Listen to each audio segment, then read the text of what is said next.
All right, welcome to another Friday night episode of Keto Rocks. I'm Jim Hobbs, and down below is my carnivore co-host, Brian Damage, Forsythe of Kix and Rhino Bucket.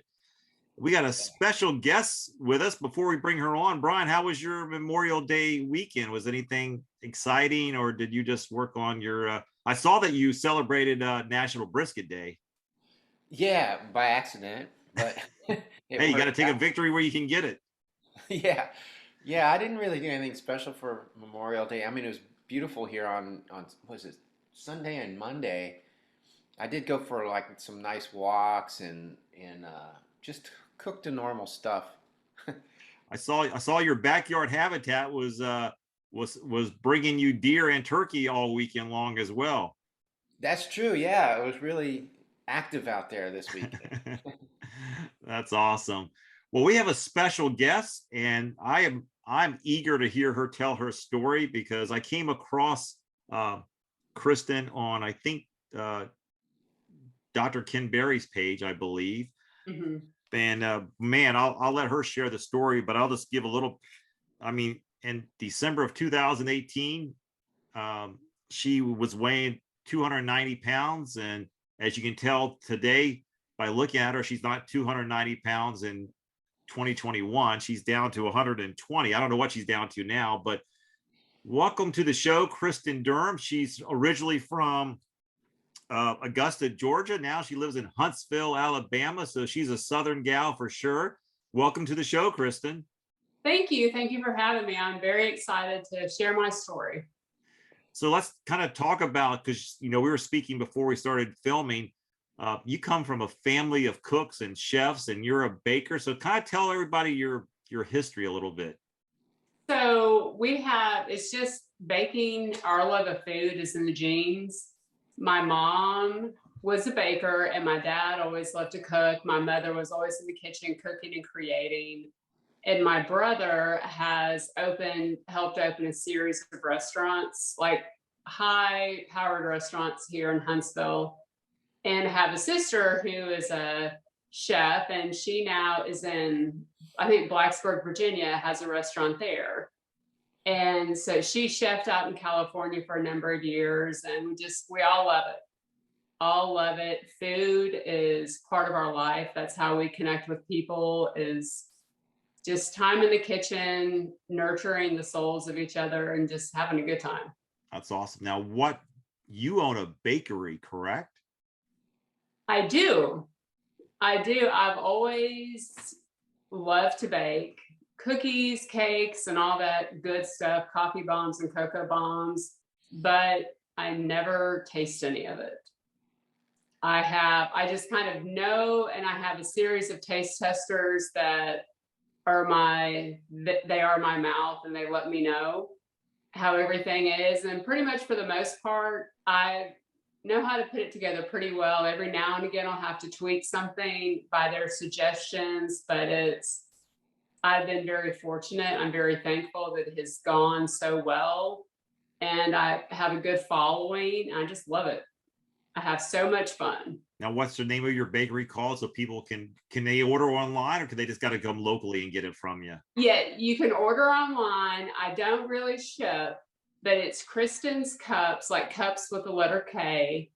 And I do a lot of events here in Huntsville, and people are able to come to the house and pick up stuff. I'm a cottage baker, so I work out of the home, and it's lots of fun. I have made so many friends, and just the connections I've made has been amazing. Now, do you have a website? I do. It's Kristens Cups. It's either a dash or dash square site. Okay. Well, we'll post that in the show notes, or yes, put it up on us. Okay, so thank you. We'll put that so people can, in the Huntsville, Alabama area, can go taste your. For those who are not keto or carnivore, right. I want to make that perfectly clear. For you sugar addicts, we're going to give you the address to go get some sugar. But kudos to you, because I'll ask Brian here in a second. I know I could not be in a bakery cooking that type of food and not sample it. So Brian, could you do that? You have that willpower? Maybe, but it would be torture. Brian is a dessert aficionado. Back in there was not a dessert window that he could go by, right, Brian? Am I correct? Well, that's why, yeah, my love of diners, because they have that big dessert case. You know? But now I just go gaze at it, take pictures. But the thing is, like nowadays, if I have to, because I'll still bake stuff too, like around the holidays for my family, and I use my fasting tools to get around that whole thing. Like I won't bake until I'm in my fasting window, and that way I won't even lick my finger or anything. So. Yeah. See, I'm kind of like that because I just eat one meal a day. And I just like save everything. Like I'll do my schedule around my meal, and then I'll cook like before it or after it. And when I have my meal time, that's my time, and I don't do anything else. Yeah, I'm similar. It helps so much. Good for you, Kristen. So what led you to discover or to go on this keto journey? I mean, when obviously you were at 290 pounds, what led to you getting to that point other than your love of food? Like I've been over 300 myself, so I understand my love for food as well. But what was your journey like? Oh gosh, I have always been big. In first grade, I remember, the teachers make those things for you, like All About Me books or what have you. Right. And I was being weighed by a mom, and I weighed 99 pounds in first grade. And she said, I'm never going to forget the moment. She was wearing this tennis outfit, and she said, oh my God, you weigh more than me. And I just kind of looked at her. I was like, okay. And like growing up, before bed, right before bed, my parents would give me a bowl of cereal or ice cream sundae. Like that was just normal. And it fed the beast. And I have always been obese. And I've lost weight like once or twice before, like doing the no fat diet and like being so sick during that time. But when I started in 18, that was like the year I was dying. I was dying. My feet, I couldn't feel my feet.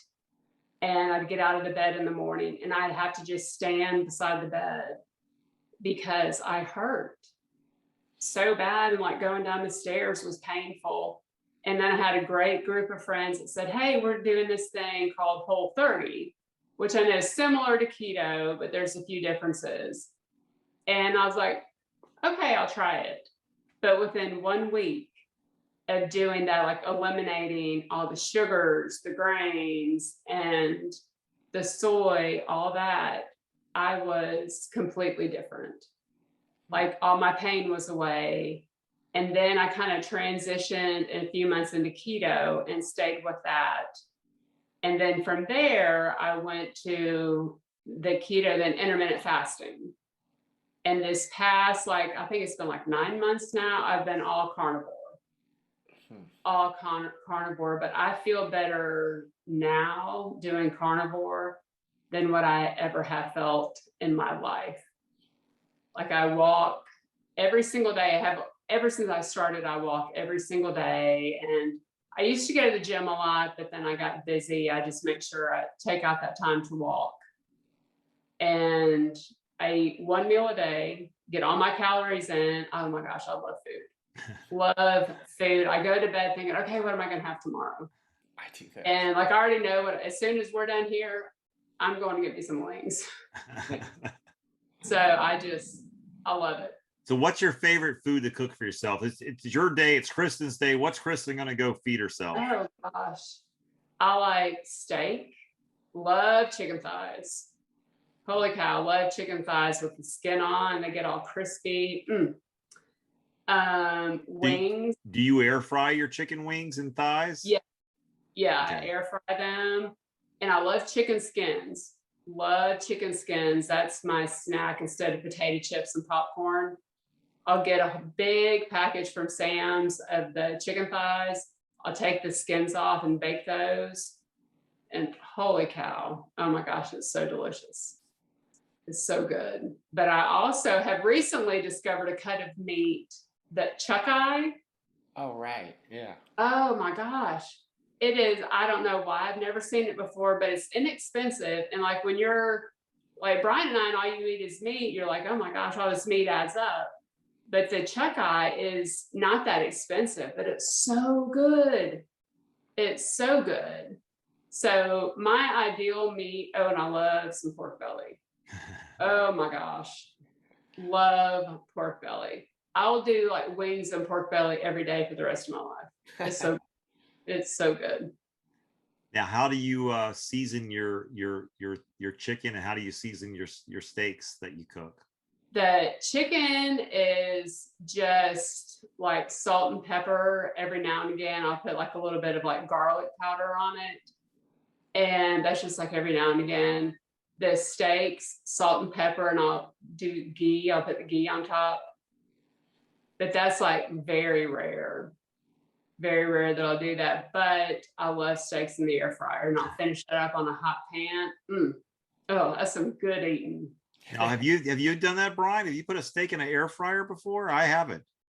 No, I don't actually own an air fryer. Oh my gosh, you have got to get one.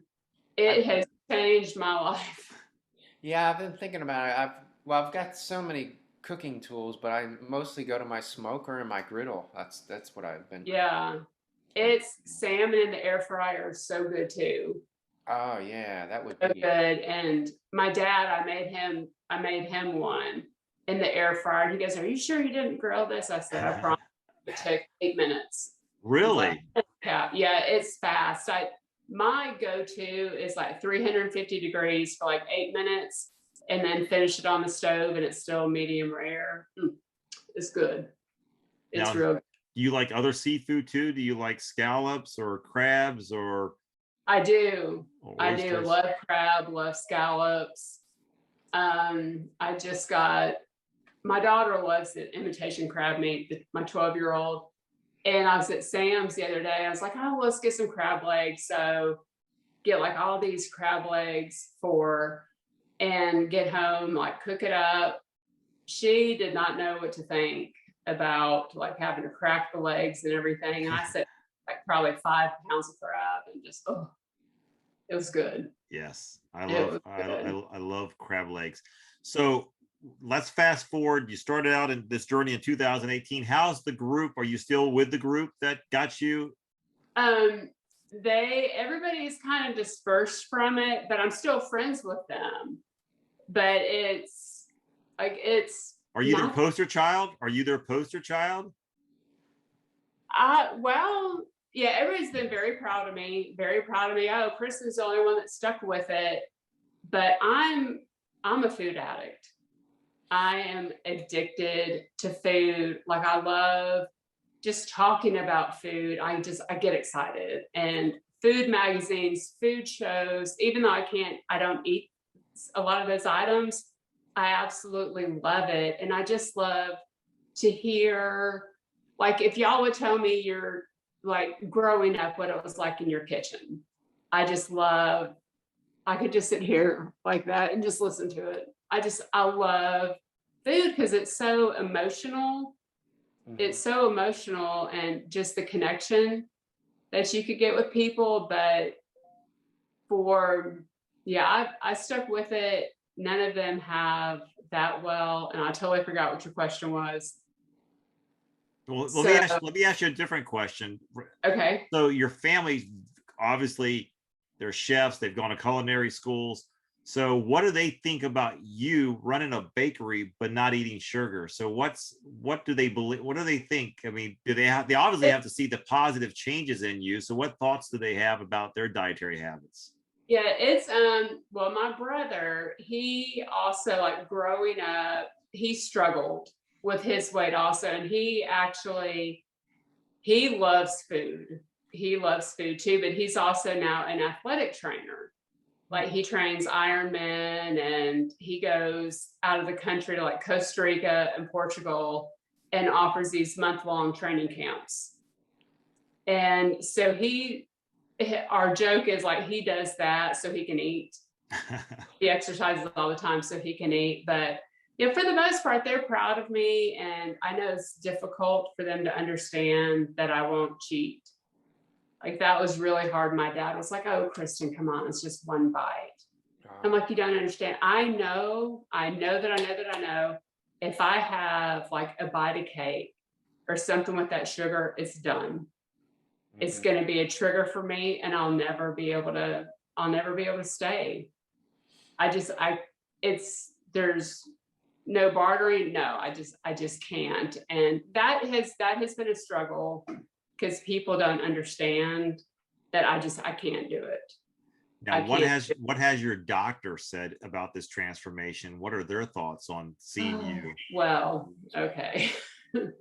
My family doctor, when I was at 170 pounds, he started getting upset with me because I was losing too much weight. And as I started to lose more weight, and I had some like kidney stones and what have you, he was not happy with me at all. He accused me of being bulimic, and I'm like, I have good teeth. I'm not going to do anything to ruin my teeth. And no, I finally figured out what works for my body. Like some people are capable of eating sugar and all those other items, but I can't. And my girls are the same way. Our body chemistry, our body makeup, we just can't do it.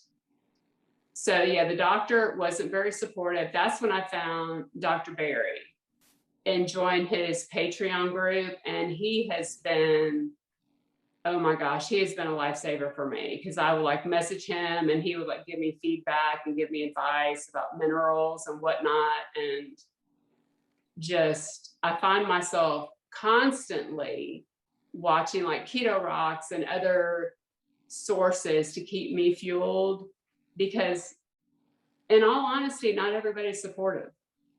Not everybody's supportive, and it's hard, and it's a journey. I love it. I'm not going to trade it for the world, but it's hard because people don't understand that I can't eat the way that you do, and I will not eat the way that you do. But it's like somebody who might be a recovering drug addict or an alcoholic. You wouldn't say to them, oh, just have a little sip, you'll be okay. Right. Or whatever. Food, we have to eat. And that's what's hard. We have to eat, but I don't have to have sugar. I don't have to have all these other things that I know my body doesn't like. So. No, that's a great point. And that's why when we were talking earlier and you were telling me your background, I was like astonished and shocked that somebody that comes from that type of environment growing up has the willpower to be able to resist cooking in their own bakery, those sugary foods, and yet you're okay with that. It's a testament to your willpower. I mean, what really got you? I mean, can you share with anybody some insights as what's got you to be that strong in that environment to be able to say no? The way that I felt, like within that week, like it's really hard because you can't express how bad you felt and how sick you were. Like, I know I was dying. I know I had diabetes. Like, I couldn't even feel my feet. Could not feel my feet. And just within the change my body had in 1 week, it was literally like a veil was lifted, the light came on. It's like, this is what a human body should feel like. I never, ever want to go back. I would rather be dead than feel the way I did before. That's how sick I was. Yeah. I was just extremely sick. Last week we had our guest, I don't know if you saw that show, but our guest Frank was talking about that some comedian talked about, the commercials for McDonald's, and people are so happy eating McDonald's, but they don't show those same people 10 minutes later when they're feeling bloated and not feeling as good. Right. And that's been my entire experience. I love food too, Kristen. And I grew up in a family where food was our celebration, was showing your love. Like, you couldn't walk into any of my family's house and they're not going to sit there and offer you the whole kitchen. And always had cakes and cake containers and brownies and cookies and fry. I mean, I'm from the South. I'm originally from North Carolina. So everything was fried food, fried chicken, fried seafood, fried grits. and you were just offered a ton of food, and I love food, and and it wasn't until late in my adult life that I realized that food had become such a crutch for me, and that I really wasn't a food addict, that I really was an addict. And you're a food addict when you're willing to keep eating something, whether it's pizza or ice cream or lasagna, even though you're full, you're like, I just got to have that taste again. And you'll just keep eating it. Right. So, for me, it was a lot of having to break down like why those foods were rewards. Why was I poisoning myself to reward myself? And, it came from my family, but I still wanted to be able to celebrate life's events. I just didn't want to celebrate them with food that I knew was poison to me. And, like you said, once you get off that sugar train, your inflammation goes down. You feel like a totally different person. And then Brian shares a very similar story to yours, Kristen. I mean, once he went, I'll let him share it, but once you went carnivore, Brian, you felt like a totally different human being. Yeah. Yeah. And that's the thing. I mean, I've got the same issues with food too. I used to do a lot of emotional eating. I wasn't even hungry, but I'd go reach for something, like if I was stressed or had to make some stressful phone call or something. As soon as I'd hang up, I'd go to the kitchen. But the thing is, luckily I never had a weight problem, but it's the like you were saying, Kristen, the way you feel when you start eating right, that made the biggest impact on me. I mean, I got into the the health part of it first, and just stumbled onto it. Um, and then I started getting into the whole nutrition and all that. But the way that I feel, especially when I switch, I started through keto and then went to carnivore, and keto was one step better. But then when I went carnivore, it was like, I remember the first 2 weeks, I felt like Superman. It was just like boom, like this is the way I'm supposed to feel. I couldn't believe it. Like well, before that, even I was a pescatarian, so I hadn't eaten meat in years, and my body was just like craving it. When I ate that, it just woke everything up, and all my workouts previous just sort of kicked into overdrive, and yeah, I just can't stress how much better I feel now than I used to, and that's what keeps me on track. Just like Jim was saying, you know, I still occasionally have a craving for carrot cake or something, and I'll be at the store and I'll see it, and my tool is to look at the ingredients. I just pick it up and look at the ingredients, and then I just put it back down. It's like, no, because I know what that's gonna feel like if I eat that. So Kristen, do you work out? I mean, obviously you do intermittent fasting because you say you have one meal a day. What's your window for intermittent fasting? I typically try to eat between 12 to 2 and just like get everything in during that time frame. But as far as like working out, I walk every day. I love to walk. I love being outside. My favorite time, my ritual is I get up at like 5 o'clock in the morning, get ready. Then I head out the door and walk because it's quiet. And our neighborhood doesn't have sidewalks, which is a real downer. And so I try to walk before all the traffic, people start like going to and from work. Right. And like today it's rainy outside. So I did like climbed up and down the stairs like for 45 minutes. But if I don't get my exercise in first thing in the morning, it totally messes with me. But I have, like, I don't know if y'all walk or whatever, but it adds up. Oh my gosh. I was talking to a neighbor a few months ago. He goes, have you ever calculated how far you've walked? And I was like, no. So like this was 2 years into it. And I calculated it. It was going from like Washington, D.C. to Seattle, Washington. Oh, wow. Like that. It adds up. It's crazy, especially when COVID first started. Right. Because there was like, oh my gosh, like we were all just like dying to get outside. I would walk like 7 times a day, like doing like 10 to 15 miles a day walking. But yeah, walking adds up, but I have got to walk. It just makes me feel better and keeps my heart going. I love it. Probably I clears. love it. I walk our dog, and it just clears my head. Like it's Mm-hmm. where I'm able to clear my head, think through some issues I may be dealing with, and just lets me think clearer. Right. Yes. Now, Yeah. do you do a treadmill at all? I do not do a treadmill. Oh, I cannot stand treadmills. I would go to the gym, try to hop on that treadmill, 2 minutes and I'm done. I checked out. I'm like, I can't do this. I can't do it. Back when I used to be a member of a gym, and it just really put a lot of pressure. My knees, it really did a lot of pounding on my knees. It wasn't good. I mean, because that most treadmills, at least the ones that I had at the gym that I was attending, there was no give. It was just hard. You're just constantly bam, bam, bam, bam. It was just really hard on your knees. Right. So I much rather just walk, and that's pretty much what I do. I don't jog anymore. Every once in a while, I'll do some sprints. I did some yesterday just because I had it in me for the dog. The dog has a counter on his, he has a phi collar, which tells how many steps that my little basset hound gets. And so every day I make sure he gets 10,000. So he's done it. He's got 80 some days in a row. So if he's like far off, if I turn around and go, wow, he only got 6,000, it's 4 o'clock in the afternoon, I'm going to be taking him for a walk to get some steps in so he can hit his mark. Nice. So that's go ahead, Brian. Oh, I was just gonna say, yeah, the part about walking outside though, I mean that's like, yeah, treadmill is just like, for me, it's just boring and kind of a waste of time.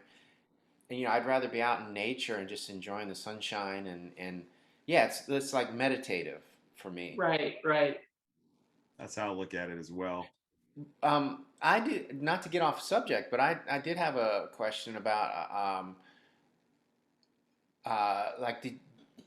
like your blood work.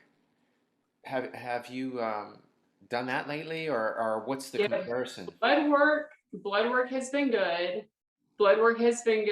Something interesting. I was going to have a surgery a year ago, and my pre-albumin was low. And Dr. Kim Berry helped me with that. And he was like, you just got to up your protein. I'm like, what? That's all I eat is protein. And so anyway, the doctor that I was going to at the time made me go see a food nutritionist. Y'all, oh my gosh. She works at the wellness center, our Huntsville Hospital Wellness Center. And she was, no, you're eating too much meat. I'm going to show you what I have our diabetics eat. I was like, okay, this will be funny.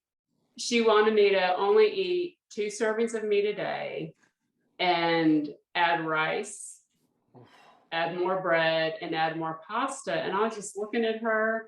I was like, I can't do grains. And she's like, well, you're going to have to.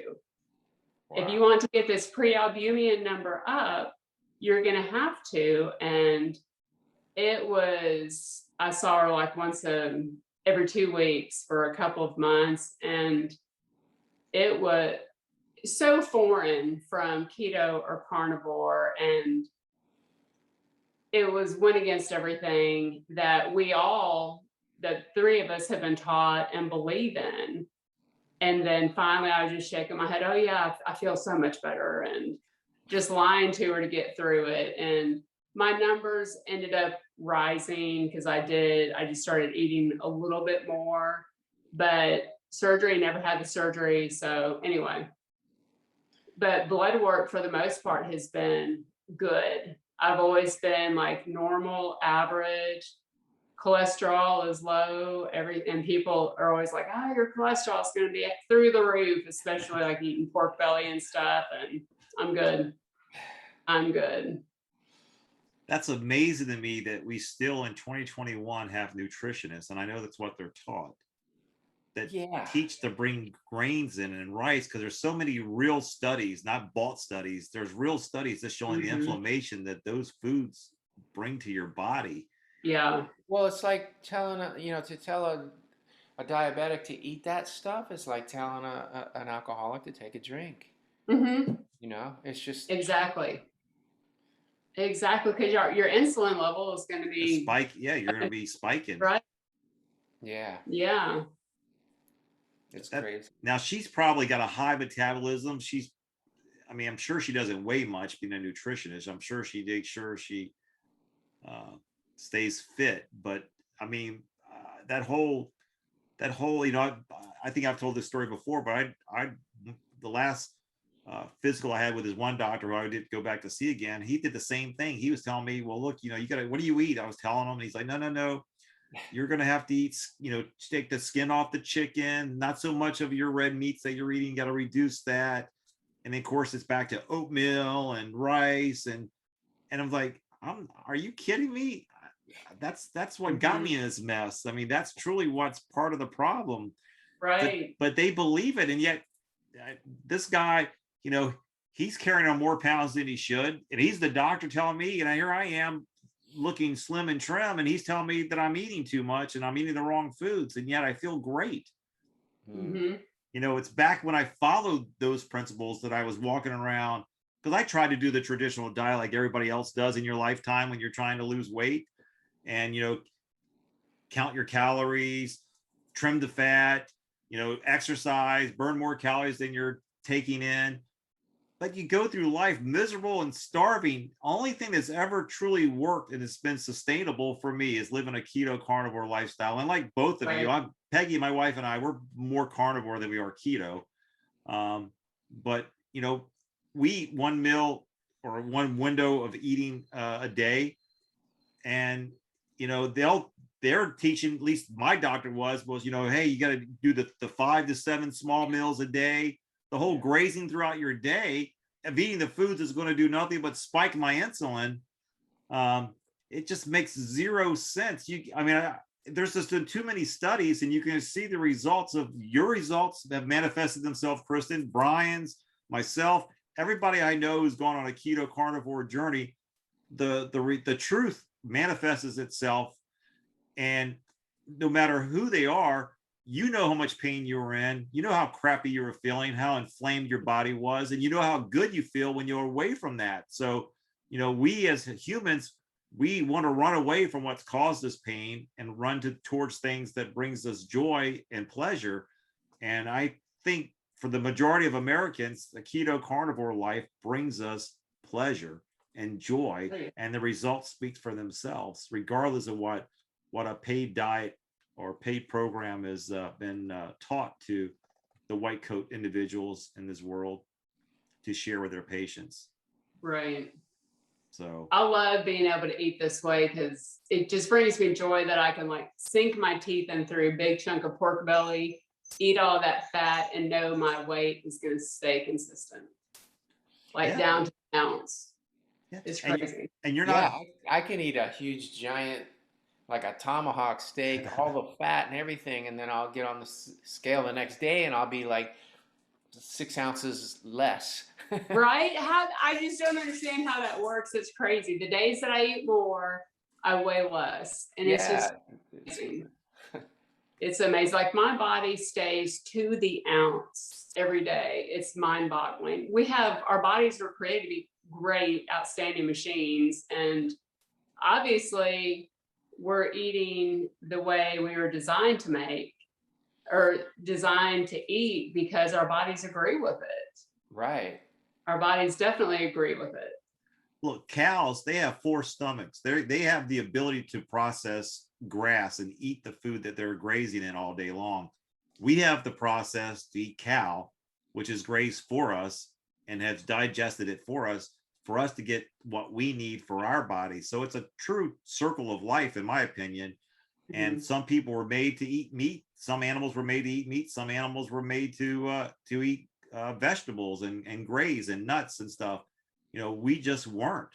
We were definitely made to eat meat. And I think our body responds when we return back to what was meant to be for us. And I think our neurons, our cells, and all of them are celebrating when we eat the food that's just pure and simple, just meat. That's just my opinion. Yeah. Oh yeah, I agree. All right, it's that time of the show where we bring on Mr. Brian Shanker from the Meat Tribe YouTube channel. Brian, what do you have for us this week?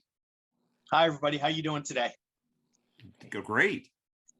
Awesome. All right. The first deal is from Food Lion. They have some choice grade bone-in T-bone steaks for $6.99 a pound. And that deal runs through June 8th. Harris Teeter has some choice grade bone-in porterhouse or T-bone steaks in a value pack at $8.99 a pound. And that's a $6 per pound savings. That deal also runs through June 8th. And there's not a lot of deals going on just yet. Of course, some of my stores that I check out, they don't advertise their deals until tomorrow and Friday. So I've got limited deals this time. But Harris Teeter has some fresh wild caught sea scallops on sale for $19.99 a pound. That's $5 off the regular price. That goes through June 8th. And if you'll recall, those wild caught Argentina shrimp, the 16-20 count peeled and deveined from last week. That deal last week was, I believe, let me see here. Let me pull it up. That deal was $8.99 a pound. And this week they're selling the same thing for $11.99 a pound. So that went up for those wild caught Argentina shrimp. And the last deal I have for you is at Giant Eagle. That deal doesn't go active until tomorrow. They've got some choice grade boneless Market District chuck steaks or roast in a value pack, and that's at $4.99 a pound. And that deal's going to run through June 9th. So not as much stuff on sale this week. I guess they're trying to recover from Memorial Day weekend and selling off all their meat. How was everybody's Memorial Day weekend? What did you guys get into? Did you grill anything good? I'll let Brian go first. It was just a normal weekend for me, really. Nothing special. I mean, I did grill some meat, of course, but no big projects. Go ahead, Brian. I was going to ask Brian. So I think you did you cook some or smoke some brisket? Is that? Oh, yeah. Well, it was a small little brisket point. It wasn't a whole brisket. Okay. Look good. I saw some of your pictures. Jim? He did it perfectly. He did it perfectly on National Brisket Day. Talking about timing. Yeah, I know. Was it? On that one. Yeah, it was National Brisket Day. So Brian timed that perfectly to break out the tip and smoke that. I actually had a traditional Jimmy Buffett Memorial Day meal. I had cheeseburgers in paradise, quarter-pound burgers, and just salt and pepper on them, and added some provolone cheese and some pickles without the sugarless pickles that I get from Nutrition, and that's all I had. So it was delicious. We spent the whole day out on the lake boating on Memorial Day, so it was a beautiful day considering that we had a cold and damp weekend.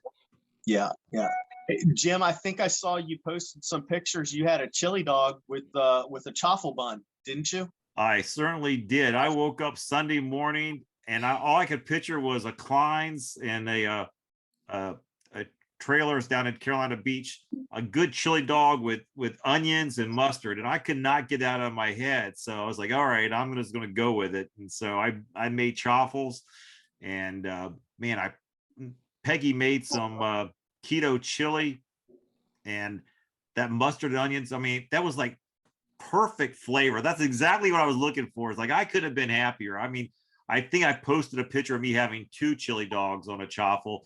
The reality of it is I had 3 chili dogs on a chaffle. It was that good. Like it was like, wow. And but that was the taste I was looking for. And of course I kept it keto, so I'm all good.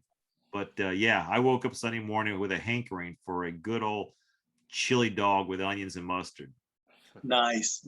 I cooked some burgers and dogs for the kids, and I cooked those porterhouse steaks that I posted pictures of on the Meat Tribe Facebook page, and man, did those turn out. The porterhouse steaks turned out just fantastic.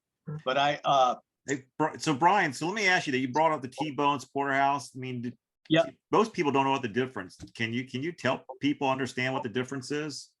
Yeah, I'm actually going to be posting a video on that on my channel, the Meat Tribe channel, later today. But to tell you guys, the main difference is the fillet side of it. So both the T-bone and the porterhouse are cut from the same part of the cow, the short loin, and one side is the New York strip and the other side is the tenderloin fillet. And on a porterhouse, the tenderloin fillet is much bigger. So, and actually one of the grocery stores that I went to, they had things labeled as a porterhouse, but the side of the tenderloin was so small, they were T-bones. You know, he just had them mislabeled, Right. and it's noticeably different. You'll really notice the difference in the two, because the porterhouse is going to have a really nice fillet of at least the size of your palm. Well, my palm at least. So that's the biggest difference. Awesome. Hey, one other quick story. So before I sign off, I buy heavy whipping cream from Sam's Club because it's the best price that I can find it. And my daughter always makes a homemade ice cream, which it's basically the heavy whipping cream, some frozen strawberries, and I have to say sugar. It's a half a cup of sugar. So what I decided now, I'm not hearing that. I'm not hearing that. I'm not hearing that. I don't eat it. But I decided, because we typically waste all that heavy whipping cream, that I'm going to have my daughter help me try a keto recipe every time. So if I let her make ice cream, then she's got to help me do a keto recipe. And we tried making the carnivore pancakes, and we grabbed what we thought was vanilla. Neither one of us looked at the bottle. It was actually almond extract. And these were the worst tasting pancakes ever. Nobody wanted it. They smelled horrible. They tasted horrible. So I had to run out and get some vanilla extract. So we're going to try that again. So I'll let you know how that one turns out, because I've been seeing people making those carnivore pancakes, and I don't really eat breakfast at all. And I don't eat breakfast foods other than scrambled eggs and stuff like that. But this one's intrigued me. So I can't wait to try it again with the proper ingredients. Well, you will notice a real difference when you actually cook the real recipe of carnivore pancakes. So they taste exactly like a regular pancake you would get at IHOP. I mean, they are good. Yeah, the vanilla makes the difference. I think I've made that mistake once with, was it I don't think I have almond extract. I don't know what I grabbed, but it wasn't vanilla. I hope it wasn't soy sauce. No. May have been like maple or something. I think I might have had some of that up there. Well, which probably wouldn't have been bad, but I can't remember what I put it in. Might have been a chaffle. All right. Well, hey, Brian, thanks for coming on. And if people want to reach out and hear other deals and reach you on your YouTube channel, you want to give everybody what the channel is? Yes, please be sure to head on over to my YouTube channel. It's called Meat Tribe. I do a more comprehensive weekly update of different deals that I'm finding at the local stores in my area. They're chain stores, so they might be more than just the Maryland, DC area. Meat Tribe is all one word, no spaces. And when you get there, be sure to like the videos, subscribe to the channel, and click on the bell so you're notified every time I upload a new video. And if you come across any deals, I'm starting to get some people coming over and letting me know. Please comment in the comments section. I've also got a Facebook page for Meat Tribe. You might have to search that through Brian's Meat Tribe, all one word, no apostrophe in the Brian and the S, to find me. And I'd love to hear from you. Take some pictures of what you're cooking up. I love to see that stuff. Awesome. They can reach out onto Facebook as well, correct? Yeah, Facebook and YouTube. Awesome. Well, hey, we appreciate you coming on. We will see you next Friday. Sounds great. Thanks, guys. Have a good week. You too. Well, Kristen, what would you, what suggestions, I mean, what's your family, I mean, if they've watched you during this transformation, but has any of them decided to, hey, listen, Kristen, what are you doing? Maybe I want to do what you're doing. Have you inspired anybody in your family to want to take the plunge, the keto journey? Not in my family, but I have friends that have like my husband, sugar and carbs do not affect him at all, like at all. But it has opened up his eyes to see like how much sugar is in items. Cause like we would go to the grocery store and like, nope, can't have that bacon, it has sugar, can't have that meat, it has sugar. And he's like, oh my gosh, there's sugar in everything. But my dad has been like supportive, and he tries, but he also is a baker and like bakes cookies all the time. And we were talking this morning, and he goes, well, you know, if I started to eat the way that you did, I wouldn't be able to have my cookies. I said, I know. Like, you can still do it. You can make some awesome cookies and just like give them away to people, and you'll still get that joy. But yeah, I have more friends that have told me that I have inspired them for a change more than my family. But my brother and sister-in-law, they already eat healthy, but not so much. I'd say a little bit keto, because they're mostly like vegetables and meat. Every now and again they'll have breads, but I have like one or two friends that are extremely supportive, like they're my biggest cheerleaders, and I think I've helped encourage them as they have started their journey. But it has been like, women are mean. Women can be mean, and just like I'm told all the time, oh, you don't look good, you're too thin, you need to gain weight. But I'm like, this is me. I feel good. I don't know how to gain weight, because I'm not going to eat the bread. I'm not going to eat the sugar. I will eat like 30 wings at one time, and still, okay, I have a funny story about wings. Took my daughter out of town to go see this museum that she wanted to go to, and there's a wing place right there. I was like, oh, you go get your like Chinese stuff, and I'm gonna throw down on some wings.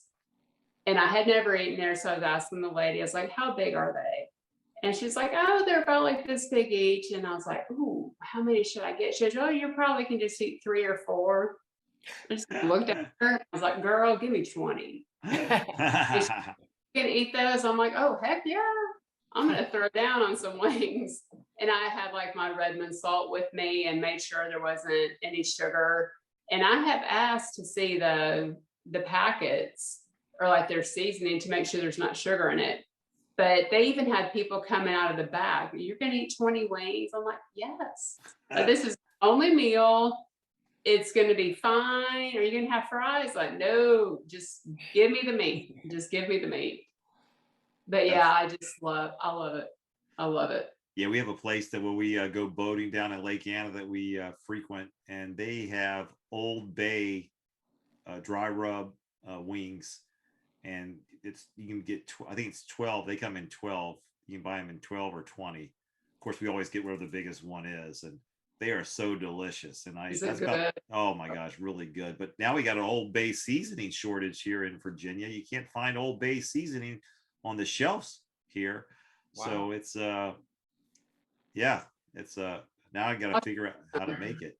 Do you have Old Bay seasoning on the shelves down in Alabama, Kristen? Oh yeah. Oh yeah. Well, I may have to have you mail order. I'll send you. I'll Venmo some money to you. You can send us. Yeah, yeah. Now we have one thing that I love to eat is chicken skins, and I have yet to find a place here in Alabama that'll sell me just the skins. And so I'm looking for that. But pork skins, I love some pork skins, especially like barbecue places that cook it. And I heard rumor about this like city close to ours that people line up for their pork skins. Healing does it on Tuesday mornings. And I called yesterday at 7:30. They don't open until 10:30. And I said, hey, is it true you'll have pork skins? Yes, ma'am. Does it have sugar in it? Oh, no, ma'am. And he told me exactly what his rub was in it. And I was like, okay. He goes, but we already have 2 people lined up, and we only have 6 bags today.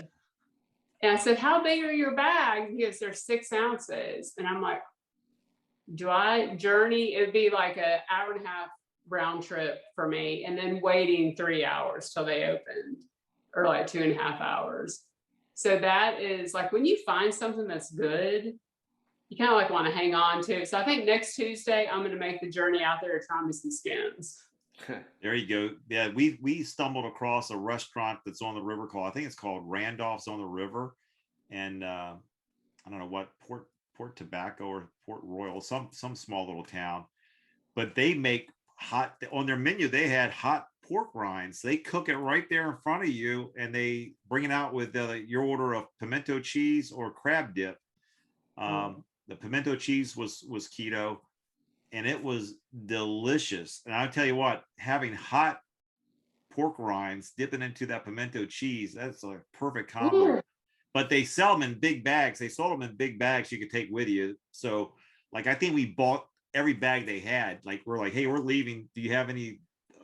They go, oh, well, we can package as many as you can. We're taking all of them. And they were good, but just like anything else, they were amazing hot right out of the oh, yum. fryer. Yeah, it was delicious. That sounds so good. It was delicious.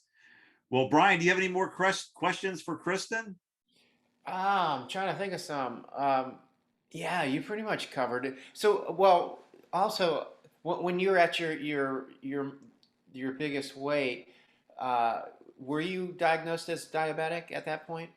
I was pre-diabetic. I was on metformin and all that good stuff, but I kept quiet about not being able to feel my feet for several months because I was just so embarrassed. And I knew what I was eating was killing me, but it was just, I was addicted. I was like, I'm gonna still go to that Chinese buffet and have buffet and get all carved up and want to fall asleep on my way home. But yeah, I wasn't ready to quit. Well, were you on any other medications at the time? No. Okay. No, just that. Because that's the other thing, people, it's always amazing, when they go through this journey and they get to, drop all their medications, Yeah, it is. I've seen like so many people that are on like up to 5-10 different things, and then slowly if they just start dropping all of them, which is great. It's great. I'm just so happy for these people. And I've always had a dream, like since I started this and changed, I want to be able to help as many people as I can, because I just wish that people could feel the change that I feel in myself. I'm like, you don't have to feel that way. Like it's hard. It's hard, and it could be lonely at times, but you'll feel so much better. Well, that's the other thing too. Sometimes people don't realize how bad they feel till they stop eating this stuff. Because I have people saying, "Oh, you can have a piece of cake here and there and this and that," and they're like, "Oh, I could never give up this, or I couldn't do that." But they don't realize how much better they would feel if they did. They just, like me, like back before I found that, got on this journey, I just thought that's the way I felt. I didn't realize that it wasn't right. It felt normal to me. Yeah, right. It's just. Yeah, most people think it's just part of, when you get to your 30s, they're like, oh, you start to feel the wear and tear of eating that type of American diet. Oh, it's just part of growing old. You're gonna have these aches and pains, and you're gonna be wanting to take a nap in the afternoon, and you're just gonna be tired. But all of a sudden, when you're on that keto, when you get on that keto journey, especially the carnivore journey, and all of a sudden you have energy, and you wake up without the need of stimulation. You wake up and you're just ready to start your day. You're in a good mood, and you don't feel bloated all the time. You don't feel inflamed, and your knees are not hurting you. You don't have, all these aches and pains that you did, because, I don't know how old you are, Kristen, but I think I'm 57 or 50, somewhere's in there, but I don't feel 57. I mean, I literally feel better today than I did in my 30s and 40s. Living that lifestyle. I feel way better. Matter of fact, I feel the best I felt since I've been married to Peggy, which is over 20 some years. I just feel good. And I never want to go back and return back to eating food for pleasure, and literally just causing me to be bloated and feel sick. And when I see those reminders on Facebook of my memories of pictures when I'm 300 pounds, it's just a reminder I never want to go back there again. You know, I much want to be able to have the energy to like Monday to go, you know, boating and water skiing and tubing and jumping in the water with my grandson. And I want that to be life. I want to be able to do things. I don't want to be, you know, oh, I can't do that because, you know, I'm not afraid I'm not gonna be able to get back in the boat, all that stuff. You know, it's a Right. totally. Yeah, I've had the same exact thing about not going boating. Because like I'm gonna be in the water. Is that ladder gonna be able to support me? Am I gonna be able to get back up in the boat in that ladder? And now I have like all these bucket list things that I want to do that I am smaller that I can do, would like to do, hope to do. But it's crazy. And never, you said my key verse, like my life verse is never go back. Mm-hmm. Like I ended up making a logo for myself. Like I'll send you a picture of it, but it's like NGB with arrows and an infinity symbol. I'm never going back. That's awesome. Was. That's Never. awesome. Well, you know, we say this all the time on the show, and you're living it, Kristen. You know, your life lived is a testimony to what works. And so the fact that you're able to be surrounded by food and be able to be a baker that actually has a bakery, and yet you don't touch that sugar lifestyle is a testament for you that you know what works. And I do have one more question that's popped in my head. So do you have any keto dishes or keto desserts that you do offer at your bakery? I would, like some of my cookies, I would turn into keto, but people were not willing to pay the cost because the ingredients were more expensive. Like I'm totally capable of doing it, but like having to raise the cost up a little bit, people were not willing to do it. Right. Right. And that's a great point as to people don't truly understand the true calculating of cost of them living that lifestyle, because there is a cost they're going to pay. And like Brian said, you know, most of those people, they could just go to a Kristen Durham boot camp where they could, you know, get off of it for a week and live in your shoes. They may go, wow, I didn't know life could feel this good. I thought I was feeling pretty good, but now I feel amazing. And they don't know that. Like Brian said, you know, people don't know they feel as bad as they do until they don't feel bad. Right. And you just feel so much younger and alive. Yeah.